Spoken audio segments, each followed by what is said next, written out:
बच्चों, आज मैं गिरिधर की कुंडलियों के बारे में बताने जा रहा हूँ।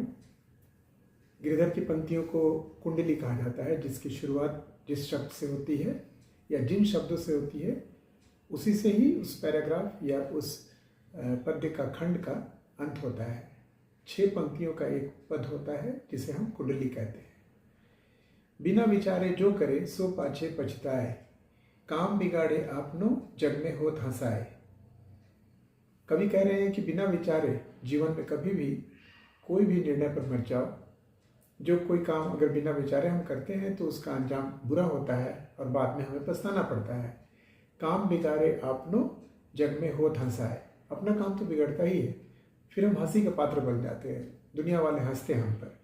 जग में होत हंसाए चित्त में चैन न पाए, एक उसका दूसरा कुपरिणाम भी होता है कि जग में लोग हंसते हैं मगर हमें अपने मन में शांति नहीं होती है। चित्त माने मन, हम स्वयं में बेचैन रहते हैं।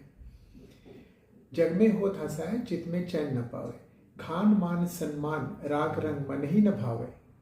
उसके कुछ बुरे अंजाम भी हैं, जैसे खाना पीना दुश्वार हो जाता है, खाने पीने की इच्छा नहीं करती है क्योंकि हमने गलत निर्णय ले लिया था। राग रंग मन ही न भावे, कोई भी मनोरंजन के साधन होते हैं, राग रंग अर्थात मनोरंजन, खुशी के साधन, मनोरंजन के साधन, ये हमें अच्छे नहीं लगते हैं।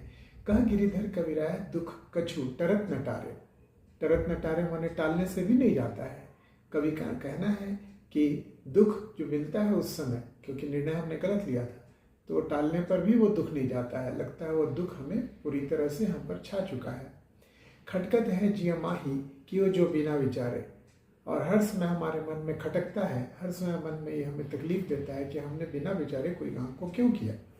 तो देखिए, बिना विचारे से शब्द शुरू हुआ था और फिर बिना विचारे से ही यह पंक्तियों को अंत किया गया है। दूसरा है, दौलत पाए न कीजिए सपने हूँ अभिमान। अगर संपत्ति आ जाए, दौलत आ जाए, पैसे वाले हो जाए, हम अमीर हो जाए, तो कभी भी घमंड मत करो, सोचो भी मत, सपने में भी अभिमान मत करो, यानी घमंडी मत बनो, सोचो भी मत।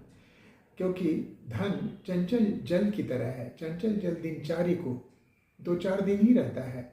ठाउन रहत निदान, वो सदा के लिए ठहरने के लिए नहीं आया दौलत। ठाउन रहत निदान जियत जग में जस लीजिए, जब तक है वो हमें यश देता है, जश देता है। एक जगह तो रहता नहीं है वो दौलत, मगर कुछ दिनों के लिए आता है तो हमें एक यश दे जाता है और उसी में ही हम बहक जाते हैं, अपने आप को महान समझते हैं। करो क्या, मीठे वचन सुनाए। अगर अमीर बन जाते हो, दौलत आ जाती हो, तो हमें मीठे वचन का प्रयोग करना चाहिए। ज़्यादातर देखा गया है कि लोग घमंडी हो जाते हैं, कड़वी बातें कहते हैं। मीठे वचन सुनाए विनय सब ही की कीजिए, सबों के साथ में विनम्रता से पेश आओ। कह गिरिधर कविराय अरे या सब घट दौलत। कवि गिरिधर क्या कहते हैं, धन घाट घाट में जाता है, सब घट दौलत माने हर घरों में जाता है, सबके पास जाता है। पाहन निसिदिन चारी के, ये पाहन की तरह, पहुना की तरह, मेहमान की तरह, ये बस 2-4 दिन ही रहता है। पाहन का अर्थ है मेहमान। रहत सभी के दौलत, वो सबके पास दौलत 2-4 दिनों के लिए रहता है। देखिए, दौलत से शुरू हुआ था, दौलत से ही यह खत्म हुआ, यह पंक्ति शेष हो रही है। लाठी में गुण बहुत है, अगली कुंडली है, यानी अगले पंक्तियों में कहा गया है, लाठी के गुण को बताया गया है। लाठी में गुण बहुत है, सदा राखिए संग। पहले के ज़माने में लोग लाठी का प्रयोग करते थे, उस समय की लिखी हुई ये कुंडली है। लाठी में गुण बहुत है, सदा राखिए संग, गहरी नदी नाली जहाँ, कहीं कहीं नारी का भी प्रयोग किया गया है। नारी वो स्त्री नहीं, नारी नाली को ही कहा गया है यहाँ पर, लेकिन यहाँ नाली है। गहरी नदी, कोई गहरी नदी मिल जाए, नाली मिल जाए, तहाँ बचावे अंग, अंग माने हमारे शरीर को बचाता है। गहरी नदी, एकदम गहरी नदी नहीं, कहने का मतलब क्या हुआ, छोटी नदियाँ जो होती हैं, जो गड्ढे में गहरी होती हैं, गड्ढे में हम फंस सकते हैं, वहाँ भी लाठी हमें बचाता है।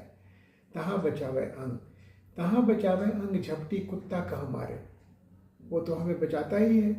साथ में कुत्तों से भी, बाहरी कुत्ते मिल जाते हैं रास्ते में तो कुत्तों को खदेड़ने में भी काम आता है। कुत्ते अर्थात केवल कुत्तों के लिए नहीं कहा गया है, जंगली जानवर होते हैं, रात बिरात कभी रात्रि में कोई जंगली जानवर दौड़ाए या सांप या कोई भी पशु अनजाने जगह पर दौड़ाता हो तो उसे लाठी से ही हम खदेड़ सकते हैं। दुश्मन दावागीर होए तिन्हू को झारे, अगर दावागीर अर्थात मुसाफिर के लिए, राहगीर के लिए रास्ते पर कोई दुश्मन मिल जाता हो छीनने के लिए, लूटने के लिए, उसे भी वह मार भगाता है। यानी कि लाठी रहने पर हम दुश्मनों को उस पर आक्रमण करके उस अपने को खुद को बचा सकते हैं। कहा गिरिधर कविराय सुनो है दूर के बाठी, बाठी माने बाटी, बाटी अर्थात बटोही, राही। कवि गिरिधर कहते हैं तो सुन लो हे दूर के जाने वाले मुसाफिर, अगर कहीं दूर जाते हो एक स्थान से दूसरी जगह पर, तो सब हथियार छाड़ी, सब बाकी हथियार छोड़ दो, या लो ही मत, या लो या ना लो, मगर लाठी अपने पास जरूर रखो। सब हथियार छाड़ी हाथ में लीजिए लाठी, अर्थात हाथ में लाठी लेकर जरूर से जाओ। ठीक है बच्चों, ये 3 कुंडलियों को आज मैंने बताया। पाठ्यक्रम के अनुसार 3 कुंडलियां हैं। ऐसे और भी समय समय पर कुंडलियों को, दोहों को, कबीरदास जी के, रहीम जी के, सूरदास जी के कविताओं को, पदों को मैं समय समय पर देता हूँ। आप लोगों को ये अच्छा लगा हो तो ज़रूर उसे लाइक कीजिए, शेयर कीजिए, सब्सक्राइब कीजिए। Thank you.